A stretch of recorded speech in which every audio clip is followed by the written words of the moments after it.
کہتا ہے اسلام کہتا ہے کہ تیرا شوہر اگر اس کے اندر کوئی کمی ہو تو بیوی کی ذمہ داری ہے محبت سے اس کی اصلاح کرے. ایسے ہی شوہر کی ذمہ داری ہے بیوی کے اندر کوئی کمی ہو تو بیوی کی محبت سے اصلاح کرے.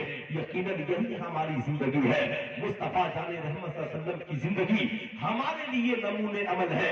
نبی کریم صلی اللہ علیہ وسلم نے فرمایا تم دوسروں کے عیب کے چھپاؤ گے اللہ تعالیٰ تمہارے عیب کو چھپائے گا. یقیناً آقا فرماتے ہیں لوگوں سنو یاد رکھنا آقا کی ایک ایسی سنت جس پہ پوری دنیا عمل کر لے تو صاحب زمانے سے بھرشٹاچار مٹ جائے گا, زمانے سے نفرت کی ہوائیں مٹ جائے گی. آپ کہیں گے آقا کی وہ کون سی سنت ہے؟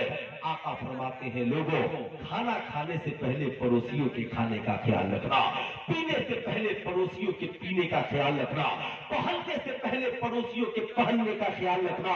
یاد رکھنا ان بطش ربک لشدید, تیرے مولا کی پکڑ بہت سخت ہے. کل بروز محشر تیرا رب تجھ سے پوچھے گا بتا میں ننگا تھا تو نے کپڑا کیوں نہیں دیا, میں بھوکا تھا تو نے مجھے کھانا کیوں نہیں کھلایا, میں پیاسا تھا تو نے مجھے پانی کیوں نہیں پلایا. بندے کہیں گے مولا تو کھانے پینے سے پاک ہے. اللہ کہے گا میں نہیں کھاتا مگر میرے غریب بندے تو کھاتے ہیں, میں نہیں پیتا مگر میرے غریب بندے تو پیتے تھے. اب سنیے صاحب پڑوسی ہے کون؟ ان علماء کرام سے پوچھیے, فرمائیں گے تین قسم کے پڑوسی ہے. ایک وہ پڑوسی جس کا تین حق ہے. نمبر ایک آپ کا ہم مذہب ہے, نمبر دو آپ کا رشتہ دار ہے, نمبر تین آپ کا پڑوسی ہے. ایک وہ پڑوسی جو آپ کا رشتہ دار نہیں ہم مذہب ہے اور پڑوسی ہے, اور ایک وہ پڑوسی جو آپ کا ہم مذہب نہیں مگر آپ کا پڑوسی ہے. اب آقا فرماتے ہیں کھانے سے پہلے ذرا پڑوسی کی تھالی بھی دیکھ لینا, پینے سے پہلے ذرا پڑوسی کا پیالہ بھی دیکھ لینا, پہننے سے پہلے ذرا پڑوسی کا بدن بھی دیکھ لینا. اے مسلمانوں آج کے اس جلسے سے پیغام لے کر جاؤ, تیرے پڑوس میں چاہے ہندو ہو یا مسلمان, کرسچن ہو یا عیسائی, بیکورڈ ہو یا فارورڈ, تم ایک تنظیم بناؤ کہ صاحب زمانہ چاہے کچھ کہے لیکن ہم کبھی محبت کے معیار کو مٹنے نہیں دیں گے. ہم اس دیوان کی سرزمین کے ہیں جنہیں حضرت صاحب جہاں کے مجاہد آزادی حضرت مولانا مظہر الحق صاحب قبلہ آپ ان کی زندگی کو پڑھیے.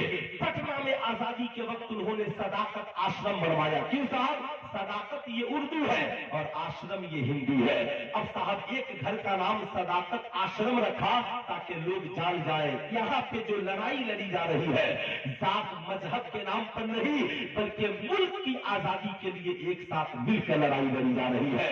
آج بھی اس ملک میں ضرورت ہے ملک کی حفاظت کے لیے, ملک کے امن و شانتی کے لیے ہندو مسلمان ایک پلیٹ فارم پر مل کر ملک کی حفاظت کے لیے آگے بڑھے تاکہ ملک کا ماحول ٹھیک ہو, واتاورن ٹھیک ہو, ہم ایک دوسرے سے پیار کریں. مگر اس پیار کی سب سے پہلی سیڑھی کا نام یہ ہے ہم کھانے سے پہلے اپنے پڑوسیوں کا خیال کریں, ہم پینے سے پہلے اپنے پڑوسیوں کا خیال کریں, ہم پہننے سے پہلے اپنے پڑوسیوں کا خیال کریں.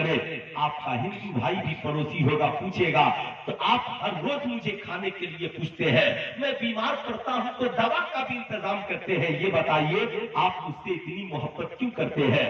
بتا دیجئے میں محبت کرنے کے قابل کہا تھا مگر جس نبی کا میں کلمہ پڑھتا ہوں اس نبی نے ہمیں محبت کرنا سکھلا دیا ہے, اس نبی نے ہمیں پیار کرنا سکھلا دیا ہے. یقیناً میرے دوست آج ضرورت ہے پوری دنیا میں پھر سے کردار مصطفیٰ کے چراغ کو روشن کرنے کی. جس گھر میں یاد رکھیے جس گھر میں کردار مصطفیٰ نہیں ہے آج ہماری نسلیں تباہ و برباد ہو رہی ہے. ضرورت یہ ہے کہ ہم بزرگوں سے پیار کریں, ان بزرگوں کے نقش قدم پر چلے, اپنی دنیا و آخرت کو کامیاب کریں. پورا مجمع مل کر پڑھ لیجیے استغفر اللہ ربی من کل ذنب و اتوب الیہ. پڑھ لیجیے لا الہ الا اللہ محمد رسول اللہ صلی اللہ علیہ وسلم. السلام علیکم. روک دے مٹھائی.